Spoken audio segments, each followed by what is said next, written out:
What's up BX, c'est Yacine sur BX1. Ça y est, on peut de nouveau s'enjailler. Un fou. De 1, tu sais pas danser. Et de 2, t'es un vieux. T'as passé l'âge d'aller en boîte de nuit, gros. Allez, générique.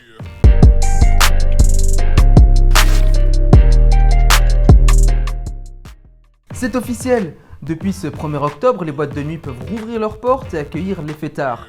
Mais pour ça, elles doivent respecter 2 conditions. La première, c'est d'instaurer le Covid Safety Care.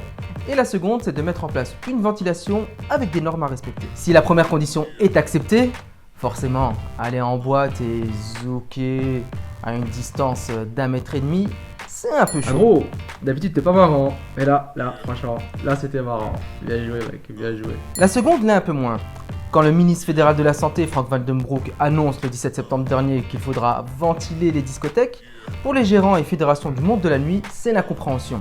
Ils se demandent pourquoi instaurer ce système de ventilation, mais espèrent aussi qu'on leur laissera assez de temps pour pouvoir l'installer. Si le monde de la nuit est aujourd'hui soulagé de rouvrir, il faut dire que voir son business fermé pendant 566 jours, soit depuis le 14 mars 2020, ça fait beaucoup. À l'époque, au tout début de la crise sanitaire, le gouvernement fédéral, dont Sophie Wilmès est première ministre, décrète que les écoles, l'Horeca et les discothèques notamment doivent fermer. Suivront quelques jours après les commerces non essentiels et les métiers de contact. Si les écoles rouvrent progressivement en mai 2020 et l'Horeca, les commerces non essentiels et les métiers de contact en juin 2020, en connaissant d'autres fermetures par la suite, le monde de la nuit, lui, devra encore patienter. Le 3 juin, le Conseil national de sécurité ne prévoit aucune réouverture pour ce secteur avant la fin du mois d'août, étant donné l'impossibilité de prévoir des distances de sécurité. Alors à cette époque, le monde de la nuit se sent oublié et sera mentionné et pris en compte pour la première fois le 3 juin lors d'un Conseil national de sécurité. Pour les représentants de la fédération Brussels by Night Federation, c'est déjà un point positif. Allez, finalement, fin août 2020, les boîtes de nuit vont peut-être rouvrir, c'est ce qui était prévu lors du Conseil national de sécurité du 3 juin. Et bien finalement, non. C'est alors le début des fêtes clandestines, parfois elles sont organisées dans l'une ou l'autre boîte de nuit ou bar, mais le plus souvent dans des logements, des Airbnb qui sont réservés spécialement pour faire la fête. Avec le deuxième confinement qui pointe le bout de son nez en octobre, les commerces de proximité et métiers de contact qui ferment à nouveau, et les bulles sociales qui ne dépassent pas le nombre de 4 personnes, ça devient très compliqué. Sans oublier les fameuses booms au bois de la Cambre.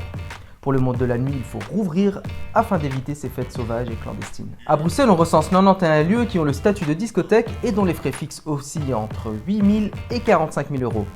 Alors forcément, sans revenus, ces lieux ont besoin d'aide, sinon c'est la faillite. Si certains tentent de se réinventer en déployant une terrasse devant leur club ou encore en organisant des fêtes en extérieur avec masque et distanciation sociale, ça reste quand même très compliqué. Alors en janvier 2021, les représentants du monde de la nuit font le calcul.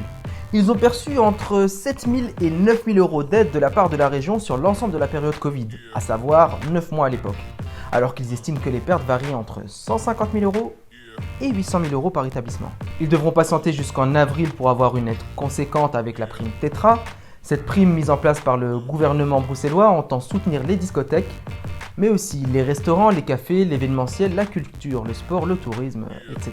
Pour les discothèques, concrètement, pour bénéficier de cette prime, elles doivent démontrer une perte de 40% ou plus entre le 4e trimestre de l'année 2019 et le 4e trimestre de l'année 2020. Dans ce cas, en fonction du pourcentage de la perte et du nombre d'équivalents temps plein engagés, la discothèque peut recevoir un montant se situant entre 75 000 et 125 000 euros. Pour les discothèques qui ne démontrent pas de perte de plus de 40% et celles créées après le 1er janvier 2020, une prime forfaitaire de 10 000 euros est prévue.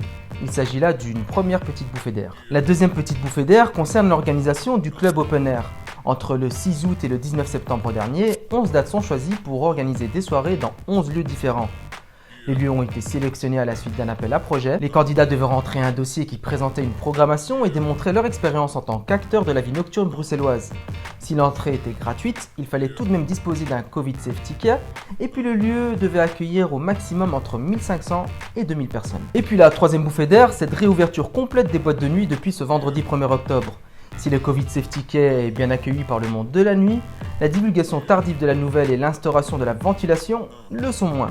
Mais finalement, est-ce que le plus important n'est pas d'accueillir les fêtards à nouveau et de pouvoir s'amuser presque comme avant? Voilà, cette vidéo touche à sa fin. Merci à vous de l'avoir regardée.